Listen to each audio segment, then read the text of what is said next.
இடதுசாரிகளும் திருமாவளவனும் என்ன முடிவெடுக்க போகிறார்கள்?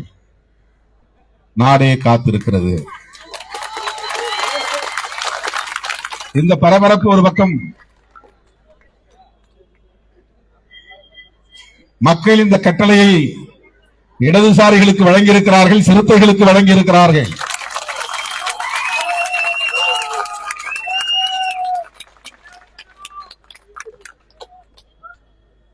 நான் பெருமிதத்தை சொல்லவில்லை, பெருமைக்காகவும் பேசவில்லை. காலம் எப்படிப்பட்ட பொறுப்பை நம் கைகளில் தந்திருக்கிறது, எப்பேற்பட்ட சுமையை நம் தலையிலே சுமத்தி இருக்கிறது.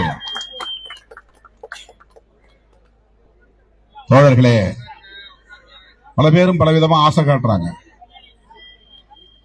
அது கிடைக்கும், இது கிடைக்கும், அங்கே போனால் வாரலாமா, இங்கே போனால் அல்லலாமா என்று கருதக்கூடியவர்கள் அல்ல சிறுத்தைகளும் இடதுசாரிகளும்.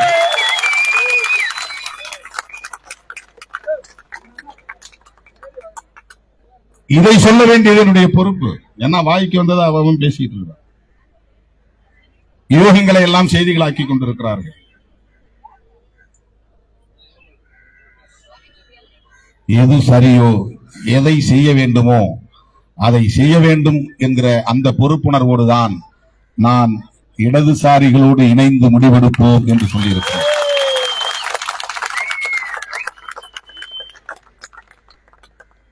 அந்த பொறுப்புணர்வோடு தான் 4ஆம் தேதியே செய்தியாளர்கள் என்னை கேட்டபோது 2016 இருந்து நாங்கள் இணைந்தே களமாடி வருகிறோம்.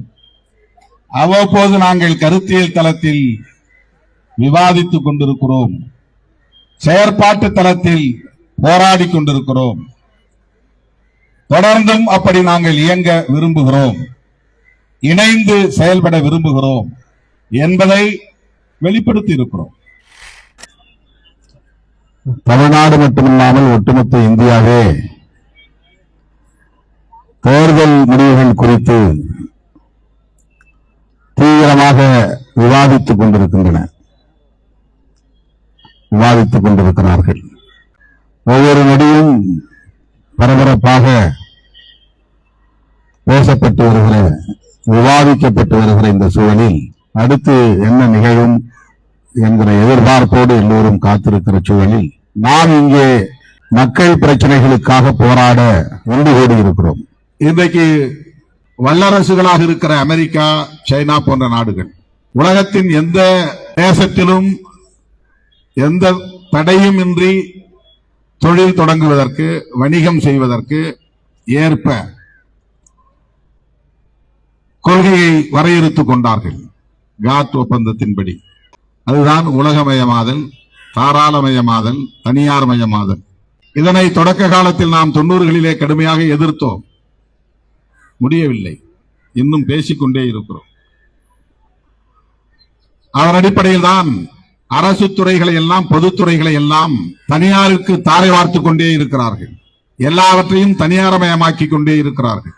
இது உலகளாவிய அளவில் நாடுகளுக்கு இடையிலே நடந்திருக்கிற ஒப்பந்தத்தின் அடிப்படையில் நடைமுறைப்படுத்தி வருகிற ஒரு செயல் திட்டம். அது அரசாங்கம் எதையும் பொறுப்பெடுத்துக் கொள்ளக்கூடாது, அரசாங்கம் செலவு செய்யக்கூடிய துறைகளை நடத்தக்கூடாது, எல்லாவற்றையும் தனியாருக்கு ஒப்படைத்து விட வேண்டும். இது இந்த ஒப்பந்தத்திலே மிக முக்கியமான ஒரு அம்சம், முக்கியமான ஒரு கூறு. அந்த கொள்கைகளின் அடிப்படையில் தான் டெல்லியிலே உருவாகிற அரசு, அது எந்த அரசாக இருந்தாலும், அது காங்கிரஸ் அரசாக இருந்தாலும், பாஜக அரசாக இருந்தாலும், அந்த அடிப்படையில் தான் பொருளாதார கொள்கைகளை வரையறுக்கிறார்கள், செயல் திட்டங்களை தீட்டுகிறார்கள். ஒவ்வொரு பொதுத்துறையையும் மெல்ல மெல்ல தனியார் மயமாக்கிக் கொண்டே வருகிறார்கள். ஒரு துறையை நேரடியாக மொத்தமாக தனியாரிடம் ஒப்படைத்தால் மக்களிடத்திலே கடும் எதிர்ப்பு வரும் என்பதனால் அவருடைய பங்குகளை கொஞ்சம் கொஞ்சமாக விற்பது தனியாருக்கு. மொத்தமாக நாங்கள் கொடுக்கவில்லை, கொஞ்சம் தான் தனியாருக்கு ஒப்படைக்கிறோம். இப்படி தனியார் மயமாதலை மெல்ல மெல்ல அதிகரித்து இன்றைக்கு விமான நிலையங்கள் எல்லாம் அரசின் கட்டுப்பாட்டில் கிடையாது. அதானி, அம்பானி போன்றவர்களின் கட்டுப்பாட்டுக்குள்ளே போய் கொண்டிருக்கிறது. துறைமுகங்கள் எல்லாம் அரசின் கட்டுப்பாட்டில் இருந்து மெல்ல நழுவிக்கொண்டே இருக்கிறது. தனியார் துறைமுகங்களை கட்டுவதற்கு, நிர்வாகம் செய்வதற்கு சட்டம் இடம் கொடுக்கிறது. உலகத்தில் எந்த நாடும் அவனுடைய வணிகத்தை, அதாவது வியாபாரத்தை, அவனுடைய தொழிலை அவன் இருக்கிற இடத்திலிருந்தே செய்ய முடியும். அமெரிக்காக்காரன் இந்தியாவுக்கு வந்து இடம் பிடிச்சு ஒரு தொழிலை தொடங்க வேண்டும் என்று இல்லை. அவன் கையில ஒரு டெக்னிக்கல் நோக்கம் இருந்தா போதும், ஃபார்முலா இருந்தா போதும், பேட்டன் ரைட் இருந்தா போதும். அங்கே இருந்து கொண்டு இங்கே அந்த தொழிலை அவனால் நடத்த முடியும், முதலீடு செய்ய முடியும். அவனுடைய ஆலை எங்கே இருக்கிறது என்பது கூட அவனுக்கு தெரியாது. ஆனால் அவனுக்கு ஷேர் போய்கொண்டே இருக்கும், லாபம் அவனுக்கு போய்கொண்டே இருக்கும். யார் இங்கே நிலத்தை கையகப்படுத்துகிறார்கள், யார் இங்கே நிறுவனத்தை கட்டமைக்கிறார்கள், யார் இங்கே உற்பத்தியை செய்கிறார்கள், யார் தொழிலாளர்களாக இருக்கிறார்கள், யாரை வேலைக்கு நியமனம் செய்திருக்கிறார்கள், எதுவும் அவனுக்கு தெரியாது. இப்ப நீங்க கேள்விப்பட்டிருப்பீர்கள் அவுட் சோர்சிங். அவுட் சோர்சிங் வார்த்தை இன்றைக்கு பரவலாக எல்லோரிடையும் புழக்கத்தில் இருக்கும்.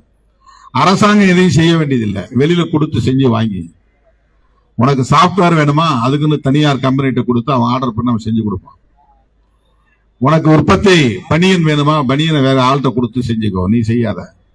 பேப்பர் வேணுமா, வெளியில ஆளை கொடுத்து ஆர்டர் பண்ணி வாங்கிக்கோ. வேலைக்கு ஆள் வேணுமா, கான்ட்ராக்டர் ஒப்படைச்சிரு. அவனோட கான்ட்ராக்டர் மட்டும் ஒப்பந்தம் வச்சுக்கோ. இந்த கான்ட்ராக்டர் ஒப்படைச்சிட்டேன், தொழிலாளர்களை தேர்வு செய்ய வேண்டிய பொறுப்பு உனக்கு. அவனோடு இருக்கிற டீலிங் உனக்கும் அவனுக்கும் தான், நிறுவனத்துக்கு கிடையாது. வேலையில வச்சுக்கிறதும் வேலையிலிருந்து நீக்கிறதும், அவனுக்கு சம்பளம் கொடுக்கறதும் கொடுக்காததும், அந்த சம்பளத்தை உயர்த்துறதும் உயர்த்தாததும் அது உன்னுடைய பொறுப்பு. இப்படி நியூ ரெக்ரூட்மெண்டே பண்ணக்கூடாது, புதிய வேலை வாய்ப்பை உருவாக்க கூடாது, புதிதாக வேலைக்கு ஆள் எடுக்க கூடாது, ஆட்களை குறைக்க வேண்டும். தொழிலாளர்களை ஒப்பந்ததாரர்களின் மூலம் பயன்படுத்திக் கொள்ள வேண்டும். அமெரிக்காவில் இருக்கிற அத்தனை பேருக்கும் டி ஷர்ட் வேண்டும். ஆனா டி ஷர்ட் ஆலையை அங்கே உருவாக்க கூடாது. அதை எது தேர்ட் வேர்ல்டு கண்ட்ரிஸ், மூன்றாம் உலக நாடு எதுவோ, வளர்ச்சி அடையாமல் வளர்ச்சிக்காக போராடி கொண்டிருக்கிற நாடுகள் எங்கே உள்ளனவோ அங்கே அவனுக்கான ஆலையை நிர்மாணிப்பு. அங்கன்னா அவன் நிலத்தை கையகப்படுத்தணும், அங்க தொழிலாளர்களை நியமனம் செய்யணும், அங்க தண்ணீரை பயன்படுத்தணும், ரா மெட்டீரியல்ஸ் நிறைய அவனுக்கு தேவைப்படும். அது எல்லாமே தேவையில்லை, எல்லாம் திருப்பூர்ல செய். கழிவுகள் எல்லாம் திருப்பூர் ஆற்றிலே, தமிழ்நாட்டு ஆற்றிலே கலந்து விடு. காற்றை தமிழ்நாட்டிலேயே மாசுபடுத்திக்கொள், அமெரிக்காவிலே மாசுபடுத்தக்கூடாது. தண்ணீரை நஞ்சாக்க கூடாது, காற்றை நஞ்சாக்க கூடாது. ஆனால் அவனுக்கு ஆடை வேண்டும், ரெடிமேட் டிரெஸ்ஸஸ் வேணும், ஆயத்த ஆடைகள் வேண்டும். இப்படித்தான் எல்லா உற்பத்திகளையும் செய்கிறார்கள். இவற்றையெல்லாம் செய்வதற்கு ஏற்ப அவர்கள் உருவாக்கி கொண்ட ஒரு கோட்பாடுதான் உலகமயமாதல், தாராளமயமாதல், தனியார் மயமாதல். ஆக வேலை வாய்ப்பின்மை என்பது திட்டமிட்டு உருவாக்கப்படுகிறது. அரசு துறைகள் இருந்தால் தானே நீ இடஒதுக்கீடு கேட்பாய், பொதுத்துறைகள் இருந்தால் தானே இடஒதுக்கீடு கேட்பாய். அரசு துறை இல்லை, பொதுத்துறை இல்லை, தனியார் துறையில் ஒன்றால் போய் கேட்க முடியாது. தனியார் துறைகளில் இடஒதுக்கீடு இல்லை. தனியார் துறைகளில் போய் நீ சமூக நீதியை பற்றி பேச முடியாது. ஒரு காலத்தில் பின்னால் அது போராட்டமாக வெடிக்கலாம், புரட்சியாக வெடிக்கலாம். ஆனால் இப்போதைய சூழலில் கொஞ்சம் அரசு துறை, பொதுத்துறை, பெரும்பான்மை தனியார் துறை, 85 விழுக்காடு தனியார் துறை, 15 விழுக்காடு தான் மாநில அரசு துறை, மத்திய அரசு துறை, பொதுத்துறை, பப்ளிக் செக்டார்ஸ். அவற்றின் சதவீத அளவை மெல்ல மெல்ல குறைத்துக் கொண்டே வருகிறார்கள். ஏற்கனவே வேலை செய்து கொண்டிருப்பவர்களை வெளியேற்றுகிறார்கள். ஆட்குறைப்பு செய்வது.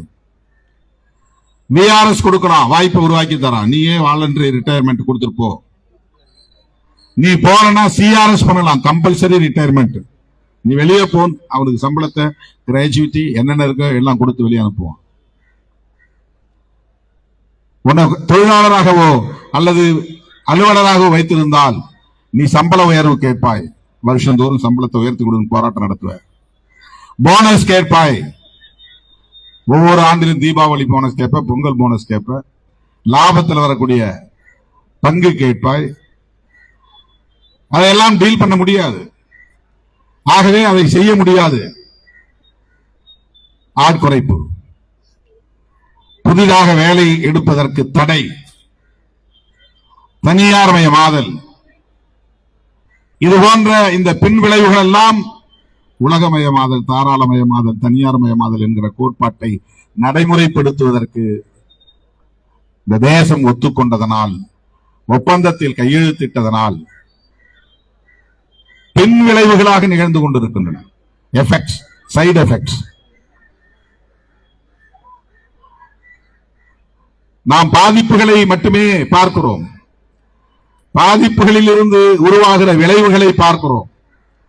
இந்த பாதிப்புகள் எங்கிருந்து வருகின்றன, எதனால் வருகின்றன, எப்படி வருகின்றன என்பதையும் நாம் உற்று நோக்க வேண்டியிருக்கிறது, கவனிக்க வேண்டியிருக்கிறது.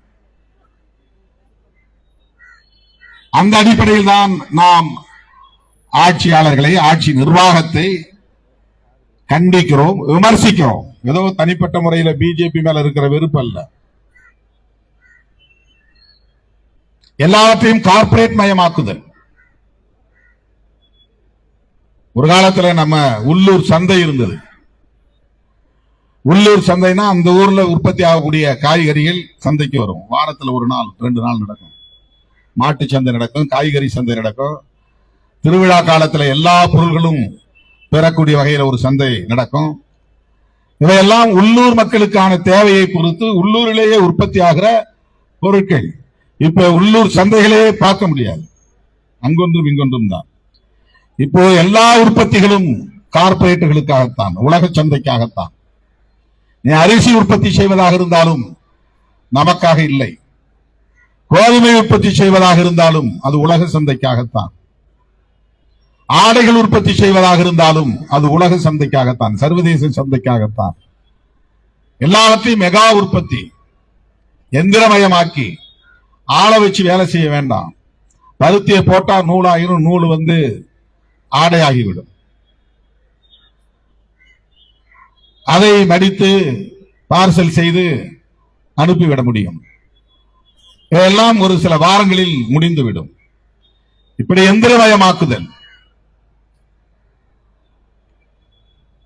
இதன் மூலம் புதிதாக ஆள் சேர்க்க, ஆள் எடுக்காமல் தடுப்பது, தவிர்ப்பது, குறைப்பது. படித்தவர்கள் ஒவ்வொரு ஊரிலும் நூற்றுக்கணக்கானவர்கள், ஆயிரக்கணக்கானவர்கள் வேலை இல்லை. இந்த வேலை வாய்ப்பு நாளுக்கு நாள் பெருகிக் கொண்டே போகிறது. நீங்க எல்லாம் படிச்சுட்டா விவசாய உற்பத்தியில் யார் ஈடுபடுவது, உடல் உழைப்பில் யார் ஈடுபடுவது, உற்பத்தியில் யார் ஈடுபடுவது, தெருவை கூட்டுவது யார், கழிப்பறையை சுத்தம் செய்வது யார்? இந்த கேள்வியை எழுப்புகிறவன் இன்றைக்கு இந்திய மண்ணில் சனாதன சங்கிகளாக இருக்கிறார்கள். அவன் பட்டம் பெற்று அயல் நாடுகளுக்கு செல்ல வேண்டும், சொகுசான வாழ்க்கை வாழ வேண்டும். இங்கே அவன் வாங்கி போடுகிற வீடுகள், அந்த வீடுகளை பராமரிப்பதற்கு தொழிலாளர்கள் தேவை. இங்கே இருக்கிறவருடைய பெற்றோரை கவனிப்பதற்கு, பராமரிப்பதற்கு ஆட்கள் தேவை. படித்தால் அந்த வேலைகளை செய்ய மாட்டார்கள். சங்கிகள் கார்ப்பரேட் மயமாதலை ஒருபுறம் செய்கிற அதே வேளையில் சனாதன மயமாதலையும் செய்கிறார்கள். அதனால்தான் நாம் சங் பரிவார்களை மக்களிடத்திலே அம்பலப்படுத்துகிறோம். வேறொன்றும் தனிப்பட்ட வெறுப்பு கிடையாது. இவர்களிடத்திலே கூடுதலான ஒரு தீங்கு சமூகத்தை சமாதானமயப்படுத்துதல், தேசத்தை, ஆட்சி நிர்வாகத்தை, பொருளாதார உற்பத்தியை, விநியோகத்தை கார்ப்பரேட் மயமாக்குதல். ஒரே காலத்தில் சமகாலத்தில் கார்ப்பரேட் மயமாதலும் சனாதனமயமாதலும் சங் பரிவார்களால் நிகழ்த்தப்படுகின்றன. சமூக நீதியை மெல்ல மெல்ல சிதைக்க வேண்டும். அந்த குரல் ஓங்கி ஒலிக்க கூடாது. உயர் அதிகாரம் உள்ள பதவிகளில் எளிய மக்கள், விளிம்பு நிலை மக்கள் வந்து அமர்ந்து விடக்கூடாது. இவற்றையெல்லாம் கட்டுப்படுத்த வேண்டும், குறைக்க வேண்டும் என்கிற திட்டங்களோடு, செயல் திட்டங்களோடு கொள்கைகளை வரையறுக்கிறார்கள், நம் மீது திணிக்கிறார்கள். ரயில்வே துறையில் 30,000 வேலைகளை பறிக்க வேண்டும், 2% வேலையை சரண்டர் பண்ண, ரீடிஸ்ட்ரிபியூஷன் பண்ண, அத ரேஷனலைசேஷன் அப்படிங்கிறான். அதை ஒரு சுற்றறிக்கையாக வெளியிடுகிறான். அந்த சுற்றறிக்கையின் மூலம் 30,000 பேருக்கான வேலை, அதாவது போஸ்ட் கிரியேட் பண்ற போஸ்ட், இந்த பணி இடங்கள்னு அதுக்கு பேர். போஸ்டே இல்ல அப்படின்னா 30,000 பேருக்கு வேலை வாய்ப்பு இல்லை. புதுசா யாரும் ஆள் எடுக்க வேண்டிய தேவையில்லை. போஸ்ட் இருந்தா அதை ஃபில்அப் பண்ணு போராட்டம் நடத்துவார். இந்த இடம் காலியா இருக்கு, ஃபில்அப் பண்ணு. இத்தனை ஆசிரியர்களுக்கான காலி இடங்கள் இருக்கின்றன, அதை ஃபில்அப் பண்ணு ஆசிரியர்கள் போராட்டம் நடத்துறான். அது காலி இடமே இல்லை, பணி இடமே இல்லை. ஓராசிரியர் பள்ளி திட்டம், ஒரே ஆளு 3 கிளாஸ் எடுக்கலாம், 4 கிளாஸ் எடுக்கலாம். இப்ப பணி இடங்களே இல்லை. ஏன்டா போஸ்ட் யாரும் ஆளை போடல? போஸ்டே இல்லை, போஸ்டே கிரியேட் ஆகல. ஏற்கனவே கிரியேட்டட் போஸ்ட், இந்த இவ்வளவு பேர் ஆள் தேவை, இந்த துறைகள்ல என்னென்ன வேலைகளை செய்ய இத்தனை பணியிடங்கள் தேவை, நாம் கிரியேட் பண்ணி வச்சிருந்ததை குறைக்க சொல்றான், அதை கேன்சல் பண்ண சொல்றான், அதை இல்லாமலாக்க சொல்கிறான், அதை பறிக்கிறான்.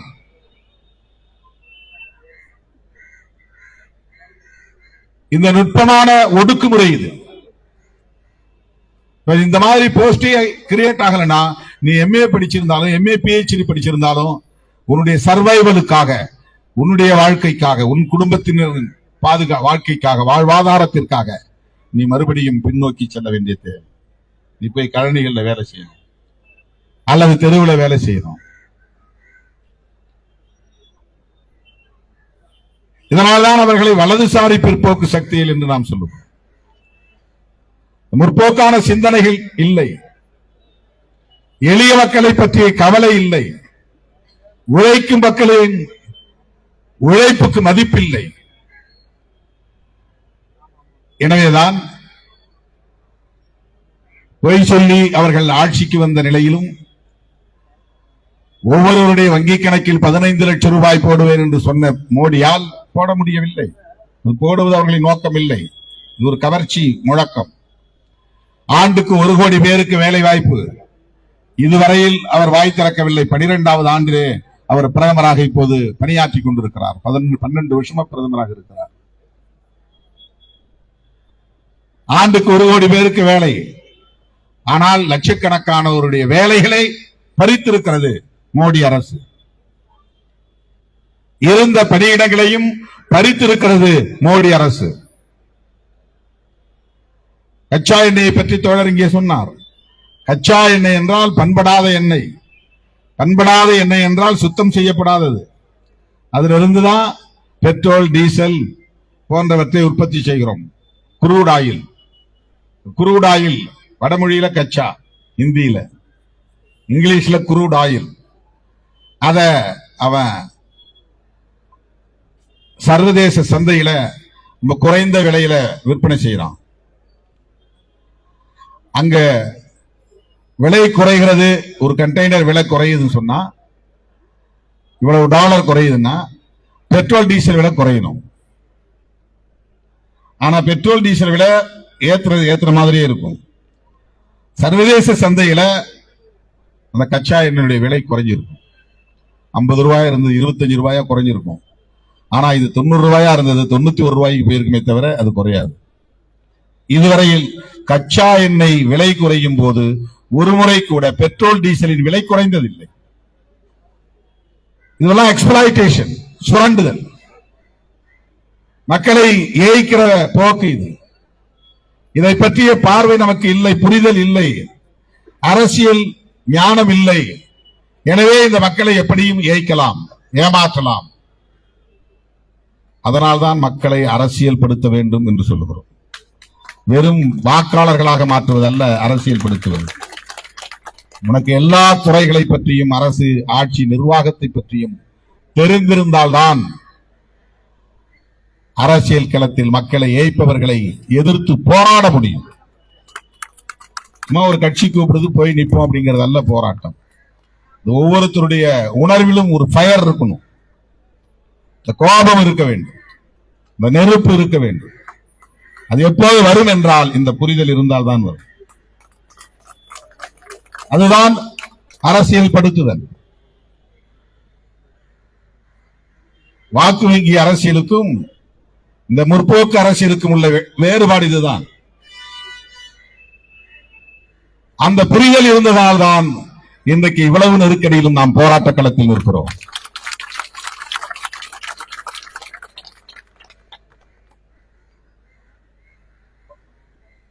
இந்த நெருக்கடியான நேரத்தில் நாம் விடுத்த அழைப்பை ஏற்று பல்லாயிரக்கணக்கில் இங்கே திரண்டு வந்தவங்க அனைவருக்கும் என்னுடைய நெஞ்சார்ந்த நன்றியை தெரிவித்துக் கொள்கிறேன். இந்திய ஒன்றிய அரசே எரிவாயு விலையை குறைக்க வேண்டும், கடந்த காலங்களில் இருந்தபடி மானியம் வழங்க வேண்டும், ரயில்வே துறையில் பணியிடங்களை பறிக்கிற முயற்சியை கைவிட வேண்டும் என்று வலியுறுத்தி வாய்ப்புக்கு நன்றி கூறி முடிக்கிறேன். நன்றி, வணக்கம்.